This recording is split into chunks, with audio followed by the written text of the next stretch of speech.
सियावर रामचंद्र की जय। श्री वृंदावन बिहारी लाल की जय। राधा रानी की जय। का मैं पुनः उस चर्चा में चल रहा हूँ। राधा बाबा का क्या नाम था बचपन में? चक्रधर।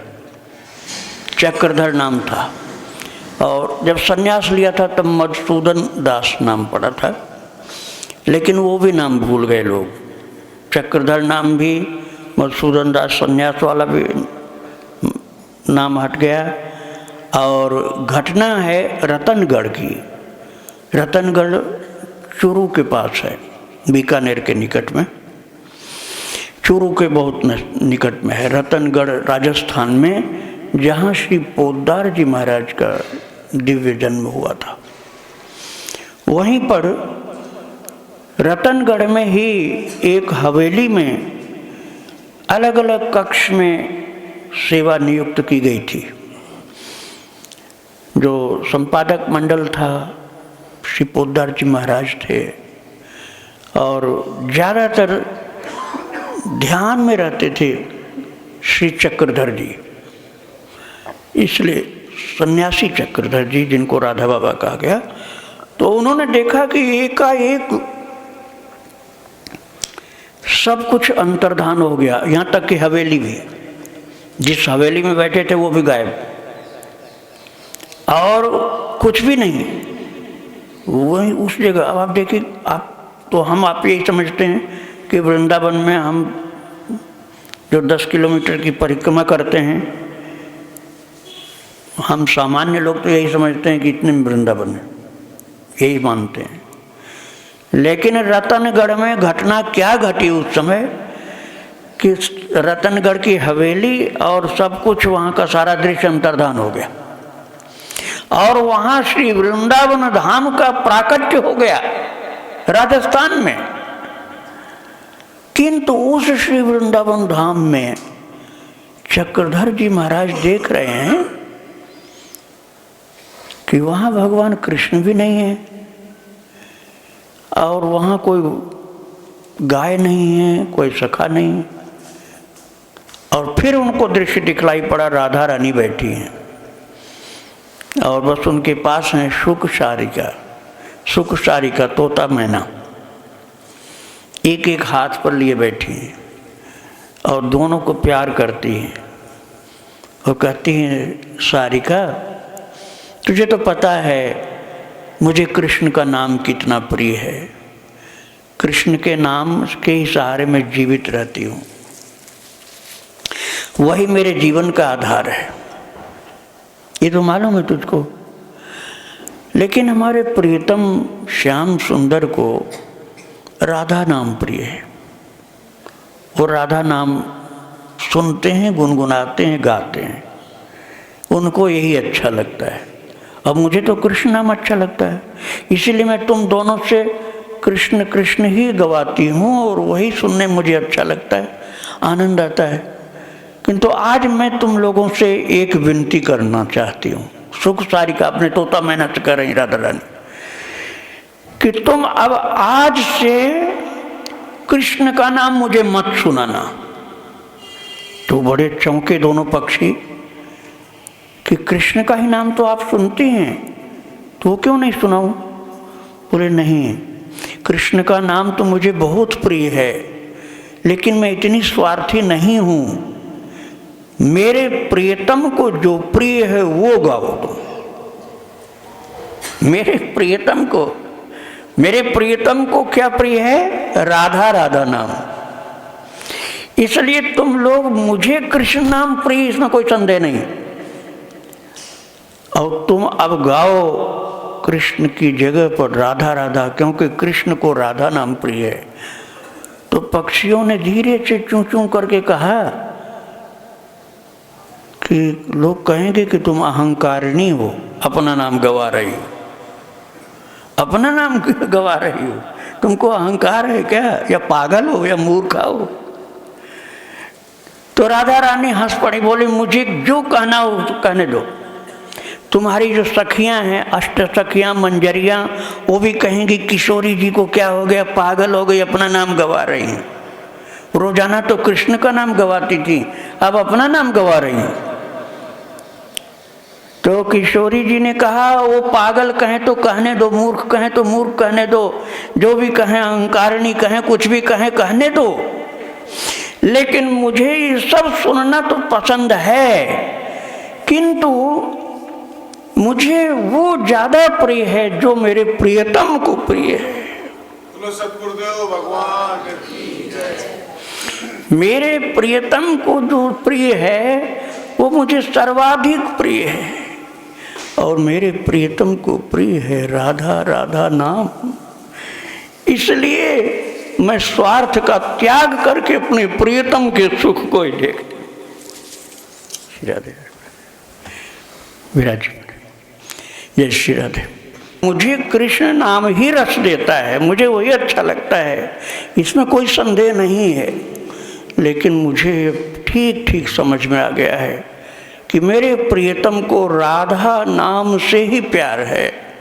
इसलिए अब मैं अपने स्वार्थ का त्याग करके अपने प्रियतम के प्रियता को, उनके सुख को, उनके आनंद को ही समझती हूँ मेरे लिए जीवन का सर्वाधिक उच्चतम लक्ष्य। इसलिए तुम अब कृष्ण नहीं गा करके हे शुक, हे सारिका, दोनों राधा राधा राधा राधा राधा गाओ, और ये सुनकर के हमारे प्रियतम कृष्ण आनंदित हो जाएंगे, और उनका आनंदित होना ही मेरे जीवन का लक्ष्य है। इसलिए तुम अब कृष्ण नहीं गाओ, राधा राधा गाओ। गाना शुरू कर दिया। महाराज दोनों पक्षियों ने, शुक सारिका ने जब राधा राधा गाना शुरू कर दिया तो भगवान भागे चले आए, भगवान कृष्ण, कि अरे इतना सुंदर, मेरी प्रिया किशोरी का नाम कौन गा रहा। तो आके देखा शुक सारिका दोनों राधा राधा गा रहे हैं। आज तक तो कृष्ण कृष्ण गाते थे और वही सुनती थी राधा रानी, अब तो ये राधा राधा गा रहे हैं। तो आकर बड़ा प्यार किया भगवान कृष्ण ने, दोनों पक्षियों को बहुत प्यार किया कि मेरे कान में इतना आनंद का रस भर रहे हो। और महाराज इसके बाद वो दृश्य अंतर्धान हो गया।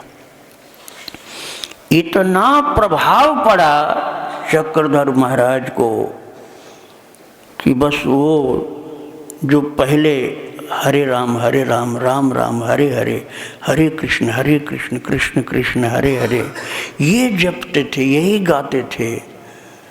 और जब श्री पोद्दार जी की कृपा से उनको जुगल का दर्शन हो गया था, तब राधा कृष्ण गाते थे। और आज जो दृश्य उन्होंने देखा है, उस दृश्य को देखते ही श्री राधा श्री राधा श्री राधा ये गाना शुरू कर दिया। और श्री भाई जी आए उनके पास, पोद्दार जी महाराज ने, उन्होंने कहा न हरे राम बोल रहे हो न राधा कृष्ण बोल रहे हो, ये राधा राधा कैसे चालू हो गया। वो प्रणाम किया उनको, बोले आपको तो सब पता होगा। बोले हाँ, इसीलिए तो मैं आया हूँ तुम्हारे पास। मैंने ये दृश्य देखा है, सुबह सुबह देखा था उन्होंने, श्री चक्रधर जी महाराज ने, और शाम को पोद्दार जी को जब फुर्सत मिली अपने संपादन के कार्य से, तो आके बोले मैंने ये दृश्य देखा है कि राधा रानी अपने सुख सारिका को कर रही हैं कि अब कन्हैया का नाम नहीं, मेरा ही नाम तुम गाओ। तो चक्रधर, क्या ये अहंकारिणी हो गई राधा रानी क्या? और कह के पोद्दार जी हंसने लगे। बोले तुमने बहुत अच्छा किया, अब ये तो नहीं छोड़ दोगे? बोले ये अब मेरे प्राण जब तक रहेंगे तब तक नहीं छोड़ने वाला हूँ। इसीलिए चक्रधर जी महाराज का नाम श्री राधा बाबा हो गया है। वृंदावन बिहारी लाल की जय, राधा रानी की जय। तो जीवन में गुणों के आधार पर जो नाम होता है वह आध्यात्मिक दिशा प्रदान करता है। गुण के अनुसार ही नाम रखने की परंपरा प्राचीन काल में थी। राधा नाम इतना ओतप्रोत हो गया शरीर में कि अब राधा बाबा ही नाम हो गया उनका, श्री चक्रधर जी का। और श्री पोद्दार जी महाराज भगवान श्री कृष्ण और राधा रानी अर्थात गुरु कृपा भगवत कृपा, इन दोनों के फलस्वरूप श्री राधा बाबा भी श्री भाई जी जैसी अद्भुत शक्ति संपन्न हो गए थे। इसलिए बहुत सारे कार्य भाई जी खुद नहीं करके, पोद्दार जी महाराज खुद नहीं करके राधा बाबा के पास भेज दिया करते थे लोगों को, कर दे वहाँ जाओ। तो बाबा हंसते थे कि तुम जहाँ से आए हो वहीं सब कुछ था, लेकिन तुम जान नहीं पाए। बोले महाराज वो तो सेठ जी हैं। अनजान आदमी कहता था श्री हनुमान प्रसाद पोद्दार जी को, वो तो सेठ जी हैं, अपना लिखा पढ़ी कर रहे हैं, इसलिए मैं तो आप संत हैं इसलिए मैं आपके पास आया हूँ। और वास्तव में ऐसे ही दिखलाई पड़ते थे, इतना गुप्त थे ना, इतना गुप्त थे कि पोद्दार जी को पहचानना संभव नहीं था। राधा बाबा भी पहचान पाए तो कृष्ण की कृपा से, नहीं तो राधा बाबा भी नहीं पहचान पाए थे, कृष्ण की कृपा से पहचान पाए। अक्सर ऐसा होता था, लगभग रोजाना ही, कि लोग आते थे अपने कल्याण के लिए तो पोद्दार जी से पूछते थे कि राधा बाबा कहाँ हैं, राधा बाबा कहाँ हैं, हमको उनसे आप मिला दीजिए तो हमारा बड़ा भला हो जाएगा, हमारा संकट कट जाएगा, हमारा ज्ञान भक्ति में डूब जाएगा, अर्थात मैं भक्त हो जाऊंगा। अब पोद्दार जी महाराज इतने संगोपन प्रिय थे, अर्थात अपने छिपाने में इतना महाराज दक्ष थे, इतने दक्ष थे कि उनको सब पता है, राधा बाबा तो उन्हीं की कृपा से जो थे सो थे। लेकिन पोद्दार जी महाराज एक क्षण, हम साधारण लोग ये जो ना तो कहेंगे वहाँ जाने की क्या जरूरत है, मैं तो सबसे बड़ा गुरु बैठा। सामान्य व्यक्ति तो यही कहेगा ना कि वहाँ जाने की क्या जरूरत है, सबसे बड़ा गुरु तो मैं बैठा हूँ, मैं मुझसे ही अपना शंका समाधान कर लो। लेकिन श्री पोद्दार जी महाराज तो कहते थे राधा बाबा बहुत महान है, उनके पास जाओ, मैं तो थोड़ा लिखा पढ़ी कर रहा हूँ, साधारण गृहस्थ आदमी हूँ, यहाँ काहे का अपना टाइम खराब कर रहे हो, तो लोग चले जाते थे वहाँ। तो ऐसे ही एक मारवाड़ी, वो मारवाड़ की बात है ना, श्री राधे राधे, रतनगढ़ की बात मैं आपको सुना रहा था, वहाँ भी एक कार्यालय था, गीता प्रेस का एक कार्यालय वहाँ भी था रतनगढ़ में। तो वहाँ वो इसी हवेली में था, अब भी है हवेली वहाँ। तो महाराज एक दिन एक प्रौढ़ व्यक्ति आया, मतलब वृद्ध, अर्धवृद्ध कह सकते हैं, अधेड़ जिनको बोलते, तो आ करके बोला भाई जी हमको राधा बाबा से मिलना है। अब उनको तो सब पता है, वो महाराज ऐसे पहचान लेते थे ना पोद्दार जी महाराज कि देखते ही समझ जाते थे इसके अंदर क्या चल रहा है। केवल मनोवैज्ञानिक नहीं थे कि मन की बात समझ, अरे आध्यात्मिक पूरा रीडिंग, पूरी आध्यात्मिक रीडिंग कर लेते थे केवल सामने आने से, कि इनका जो अंदर साधना क्या है, कहाँ तक पहुँचे हैं, केवल देखने से समझ जाते थे। पात्रता कितनी है, कुछ प्रगति इनकी हो भी सकती है, आगे का भी समझ लेते थे। तो देखते ही श्री पोद्दार जी महाराज समझ गए, बोले हाँ हाँ ठीक है। एक आदमी को साथ में भेजा, तुम साथ में जाओ और राधा बाबा से मिलाओ इनको। अब राधा बाबा के पास जाके उसने कहा भाई जी ने एक भक्त को भेजा है, वो आपसे मिलना चाहते हैं। राधा बाबा मुस्कराने लगे कि वो तो सब कुछ करने में समर्थ हैं। राधा बाबा कहते थे कि मैं तो एक गुलाब का फूल हूँ, और श्री पोद्दार जी महाराज तो इतने बड़े वृक्ष हैं गुलाब के कि मेरे जैसे लाखों फूल उनमें खिलते रहते हैं, और जब चाहें जितने चाहें खिला सकते हैं।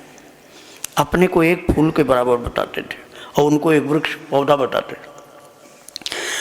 तो अब पोद्दार जी महाराज ने भेजा है तो राधा बाबा कैसे मना करेंगे। उन्होंने अपना ध्यान छोड़ा और बाहर कुटिया के बाहर आके बेंच पर बैठ गए।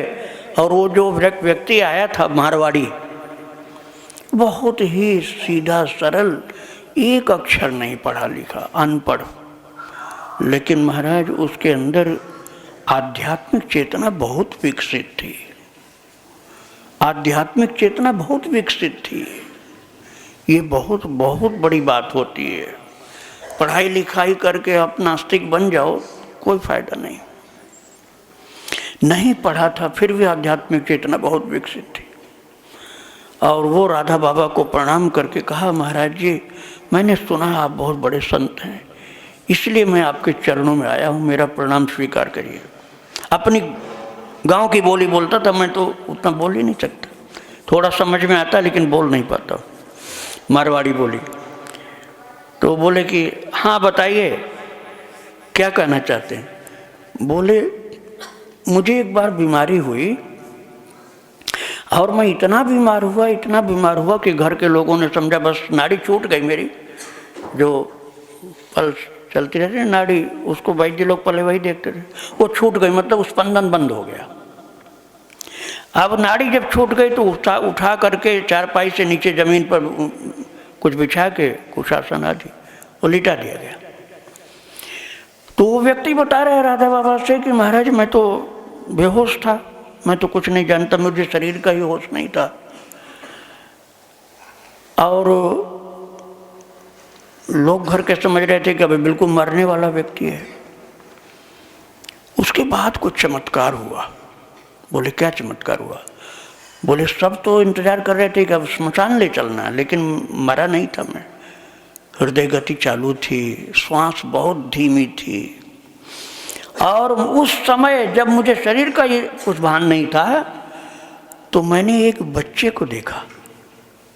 और राधा बाबा से वो व्यक्ति बता रहा है कि मैंने उस अवस्था में, जब मेरी आंखें भी नहीं खुल सकती थी, बिना आँख खुले ही मैंने एक बच्चे को देखा। वो बच्चा छोटा सा था और मेरे पास आके बैठ गया, बिल्कुल नीला नीला था लेकिन बड़ा सुंदर था, अति सुंदर। और अपने होठ पर उंगली लगाया था, वैसे उंगली लगा के मेरा चेहरा देख रहा था और मैं बिना खुले उसको देख रहा था। यद्यपि शरीर मेरा मूर्छित था लेकिन मैं उस बच्चे को देख रहा था और बच्चा मुझे देख रहा था। फिर उसके बाद वो बोलना चालू किया और ऐसी मधुर सरस मीठी मिश्री शहद सब फेल है उसके सामने। इतनी प्यारी मीठी भरी मिठास भरी आवाज़ कि मैं सुन करके एकदम आनंदित हो गया, आनंद से भर गया। और मैं तो मरा नहीं। लोग इंतजार कर रहे थे घर के लोग, अब मरे, लेकिन वह मरा ही नहीं। और उसी पोजीशन में 10 दिन मैं पड़ा रहा, 10 दिन। अब सब यही सोचे, अब डॉक्टर कहेंगे कामा में है, वो पोजीशन थी, डॉक्टर ये बताएंगे कामा में है पेशेंट। लेकिन जब मरा नहीं मैं तो फिर लोगों ने मुझे उठा के फिर चारपाई पर लिटा दिया। 10 दिन बाद, 10 दिन तक जमीन पर ही था।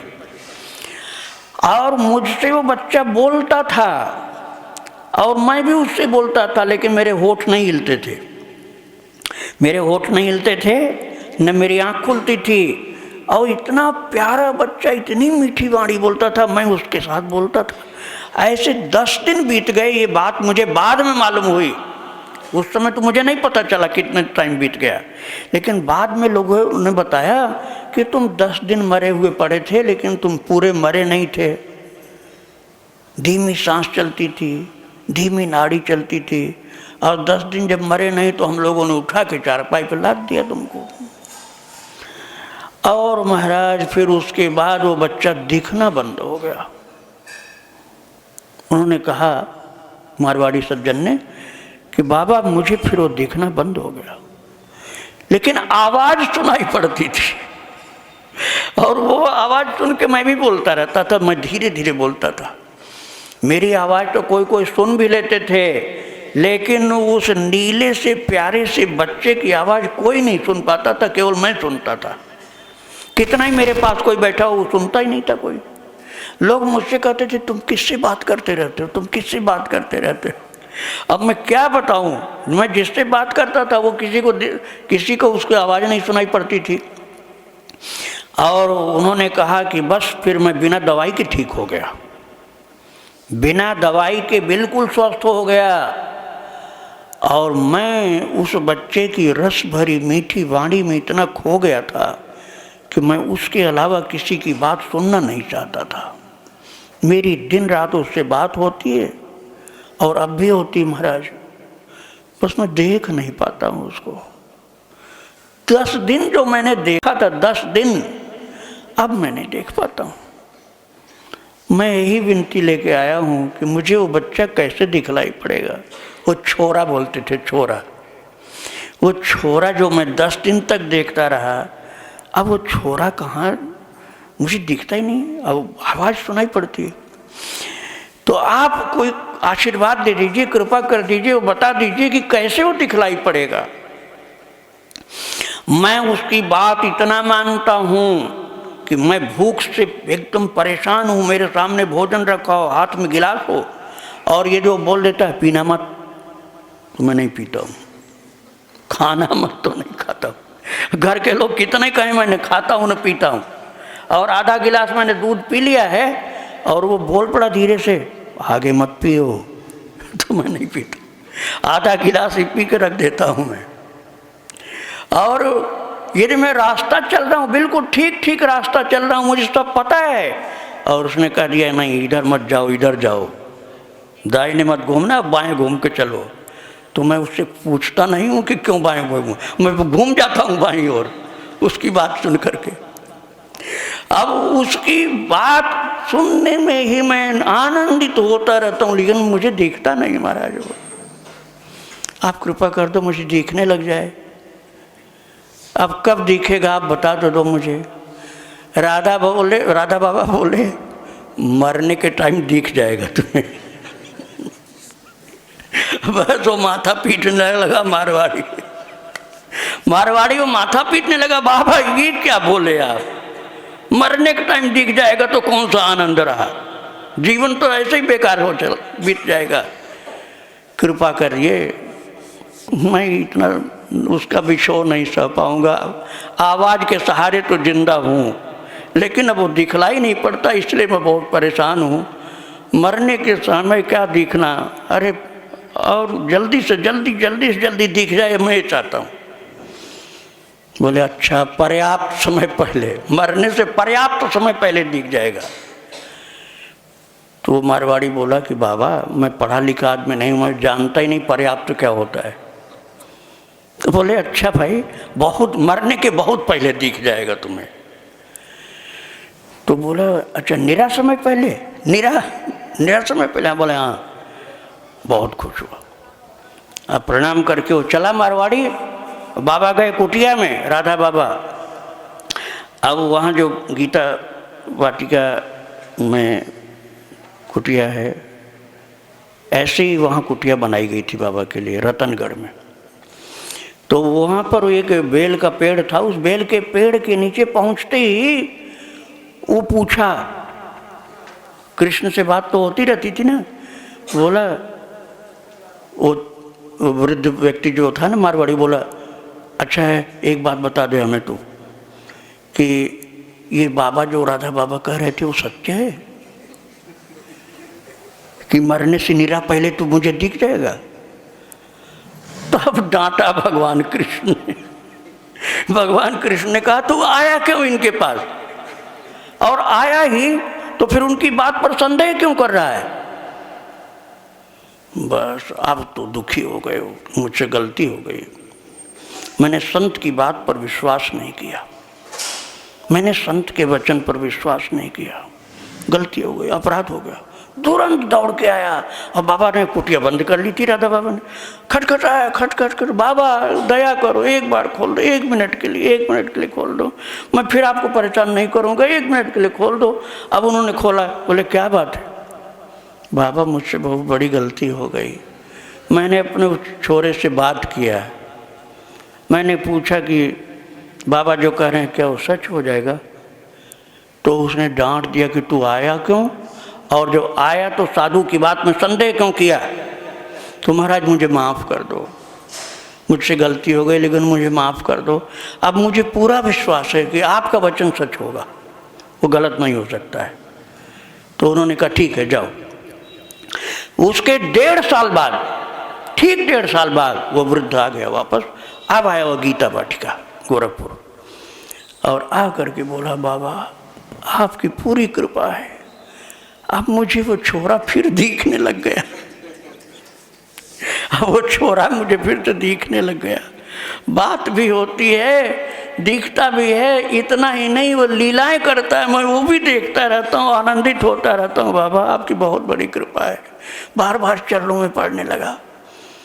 राधा बाबा बोले अच्छा एक बात बताओ, जो तुम्हारी सब घटना मैंने सुनी है, ये मैं किसी से बताऊं तो तुम्हें कोई परेशानी तो नहीं?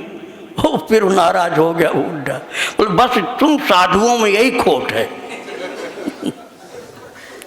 तुम साधुओं में यही खोट है कि कोई बात छिपा नहीं सकते हो। अब ये तुम्हें बताने के लिए हमने कहा क्या? या अपने अंदर की बात सब मैंने बताया, अब तुम सबको बताते फिरोगे? गुस्सा होने लगा।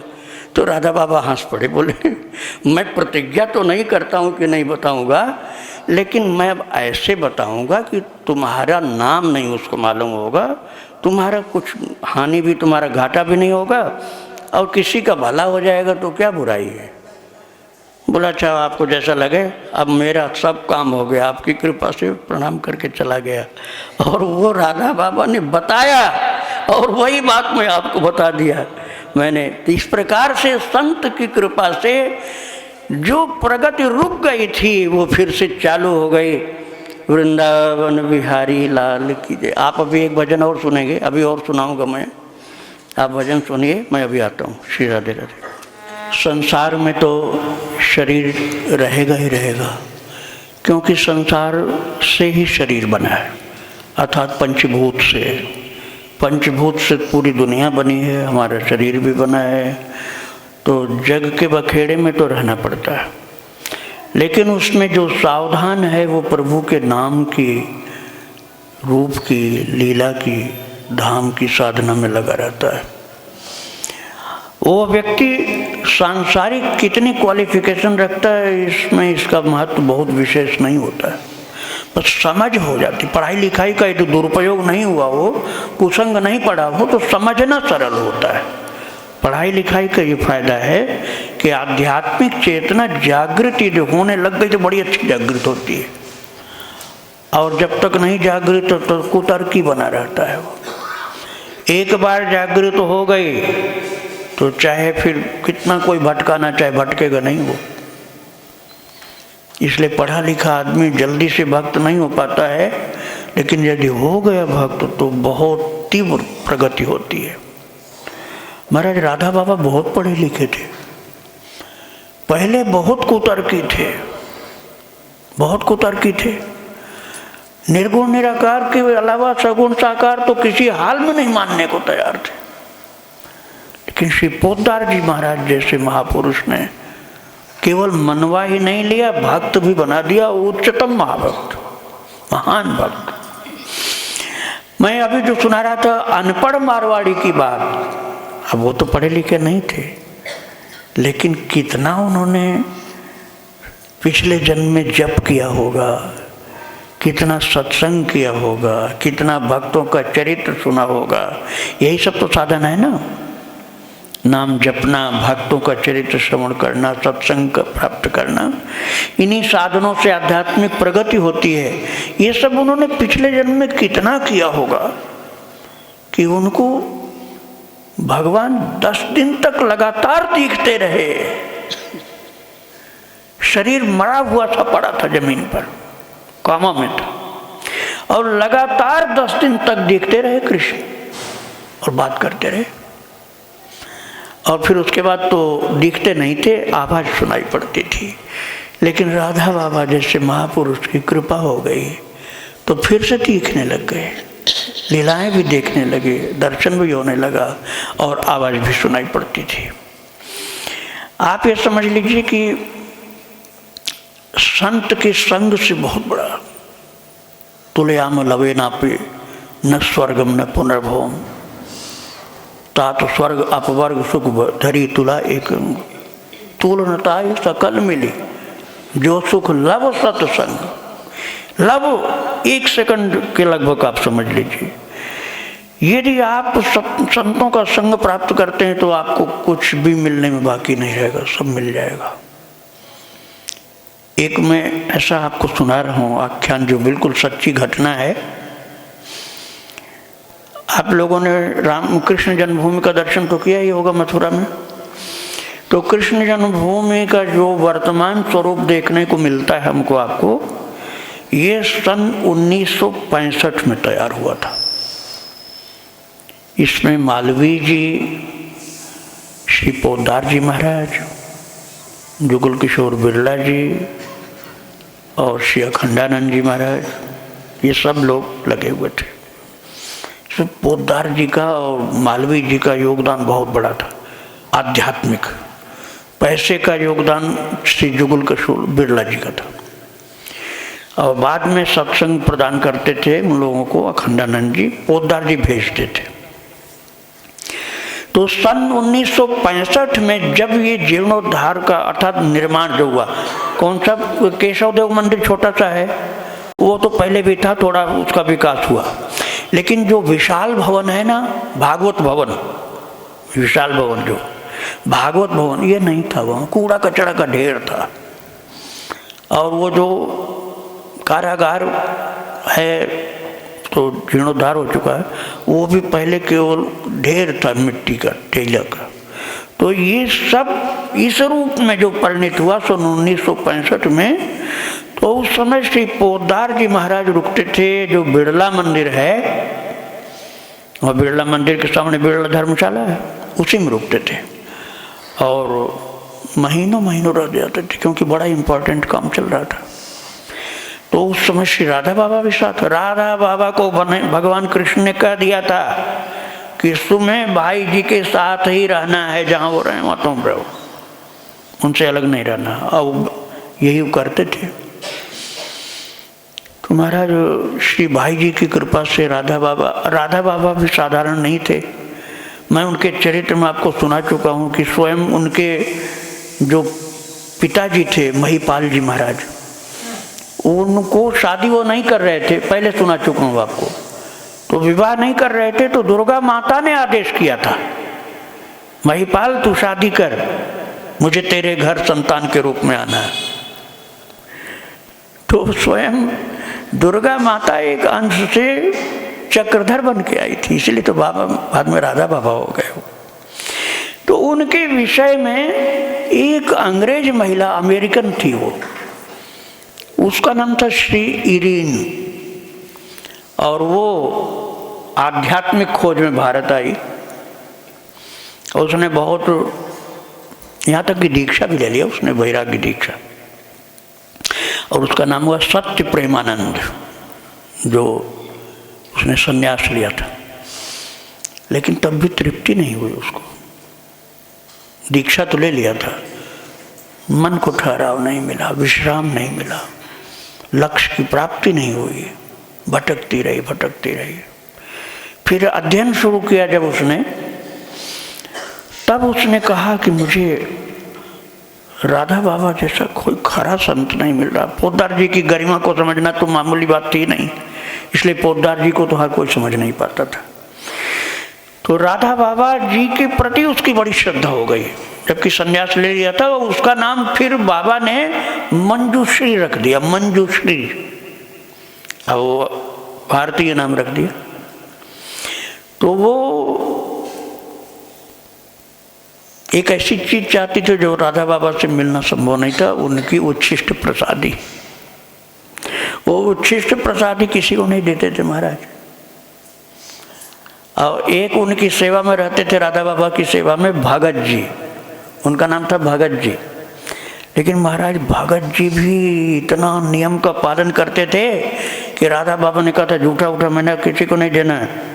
वो पत्तल ऐसी जगह चुपचाप जाके फेंकते थे, अंधेरे में कहीं छिपा के फेंकते थे, किसी को मिले नहीं। और यहीं बिड़ला मंदिर के सामने बिड़ला धर्मशाला में रह रहे थे।